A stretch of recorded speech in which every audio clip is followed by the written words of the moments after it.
दोस्तों नमस्कार।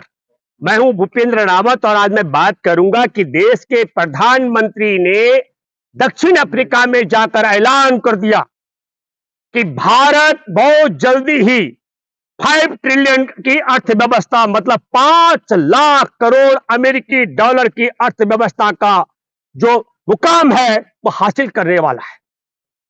और ऐसे समय में जब हमारे चंद्रयान 3 का सफलता का पूरा देश और दुनिया में जश्न मनाया जा रहा है, लेकिन हम 5 ट्रिलियन की अर्थव्यवस्था तक पहुंचने के लिए जो रास्ते अख्तियार कर रहे हैं उनको भी हमें देखना पड़ेगा।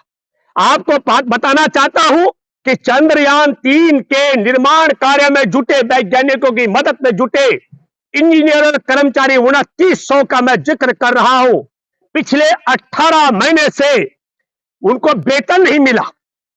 बहुत बड़ा योगदान है हमारे वैज्ञानिकों के शोध के साथ साथ में उन 2900 इंजीनियर और कर्मचारियों का बड़ा योगदान है जिन्होंने चंद्रयान के निर्माण में बगैर वेतन के पिछले 18 महीने से अपना योगदान दिया है। ये बहुत बड़ा बलिदान।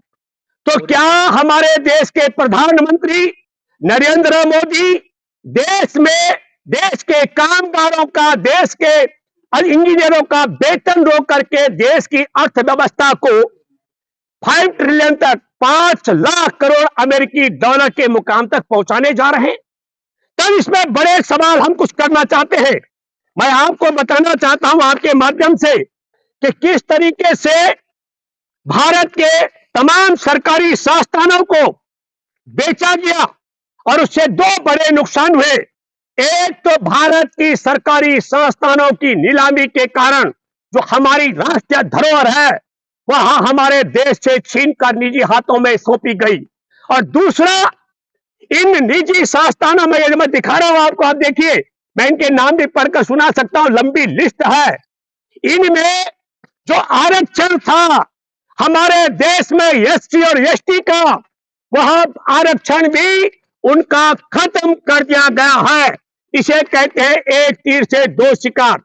तब यह बड़ा सवाल है कि एक तरफ आप देश की कर्मचारियों की, खास करके मैं कहूं चंद्रयान के निर्माण में जुटे इंजीनियरों का वेतन रोक करके, सरकारी संस्थानों को निजी हाथों में बेच करके, देश में एससी और एसटी के आरक्षण की जो लाभ उनको मिलता था उससे उनको वंचित करके देश में बहुत सस्ते दर पर पेट्रोल, डीजल और गैस जो आया भारत में उसे महंगे दाम पर 400 का सिलेंडर 1100 में बिकवा करके, 30 रुपए का लीटर पेट्रोल डीजल को 100 रुपए में बिकवा करके ये धरोहर बनाने का काम, देश में सब्सिडी को खत्म करवाने का काम, और दुनिया के देशों से 1 लाख करोड़ अमेरिकी डॉलर का कर्जा उठा करके और हमारे देश की सेना को कमजोर करके मात्र 4 साल के लिए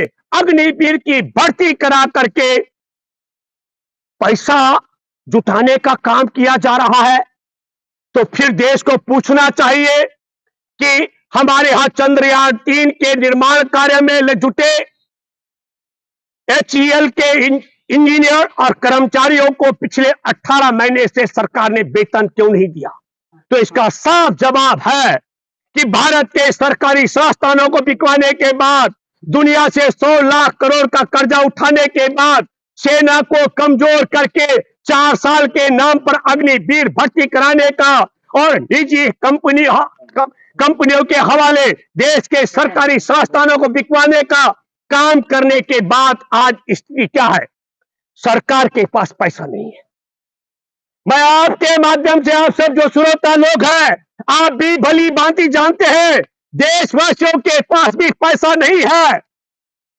तो देश के पास पैसा नहीं है, देशवासियों के पास पैसा नहीं है, सरकारी खजाना खाली है और बैंकों के पास पैसा नहीं है, तो पैसा कहां गया?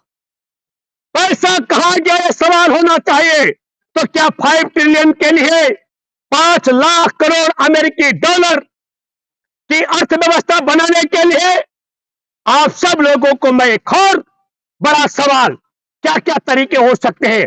कम कीमत पर किसी सामान की खरीद करके उसे महंगे दाम पर बेचा जाए। जैसे भारत में 400 का सिलेंडर 1100 रुपए में, 20-22 रुपए लीटर का पेट्रोल, 20-30 रुपए लीटर का पेट्रोल डीजल 100 रुपए से महंगा बेचा है, जनता को लूटा जाए।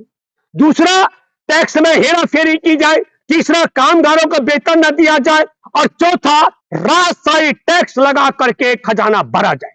और राजशाही टैक्स पर भी मैं आता हूं।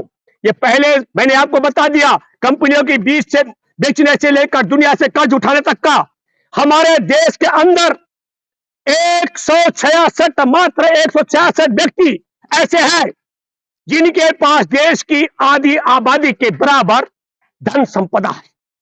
और जो टैक्स देने का तौर तरीका है हमारे देश के अंदर, वो मैं आपको बताना चाहता हूं। वह टैक्स आधी आबादी से 64%, जो सबसे गरीब है। आप सबको मालूम है कि भारत में गरीबों को 5 रुपए किलो 5 किलो राशन दिया जा रहा है, जिनकी संख्या 80 करोड़ बताई जा रही है।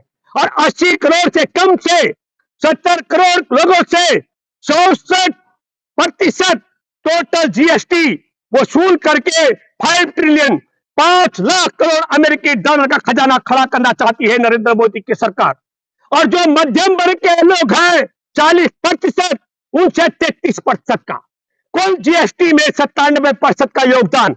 और फिर मैं वापस कर रहा हूं आपको, 166 लोगों के पास देश की आधी आबादी से ज्यादा धन है, उनकी झोली में मोदी ने भर दिया। और तब 10% धनवानों से मात्र जो टैक्स लिया जाएगा वह 3% है। यह बात मैं इसलिए कहना चाह रहा हूं कि जो राजशाही टैक्स का तौर तरीका है, और ऐसा क्यों किया गया, नरेंद्र मोदी की सरकार बनने के बाद 12 लाख से ज्यादा भारत के धनवान देश छोड़ के जा चुके हैं, दूसरे देशों की नागरिकता उन्होंने ले ली है। और तब यही नहीं, पिछले 5 साल में 13 लाख करोड़ रुपए का कर्ज माफ किया गया है बड़ी कंपनियों पर।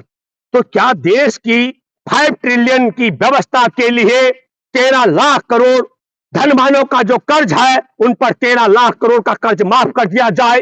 गरीब से गरीब, सबसे गरीब लोगों से देश में जीएसटी का 64% वसूला जाए, मध्यम वर्ग से 33% वसूला जाए, और धनवानों पर मात्र 3% का टैक्स लगा करके ये 5 ट्रिलियन की व्यवस्था को कायम करने के लिए, या दुश्मन देश चीन, उसके पार्टनर साझेदार अदानी के हाथों बंदरगाह, एयरपोर्ट, रेलवे लाइन, हथियार बनाने की कंपनियां, इन्हें बेचकर 63 अरब अमेरिकी डॉलर का जो योगदान है अदानी के पास चीनी दुश्मन देश के नागरिक का है।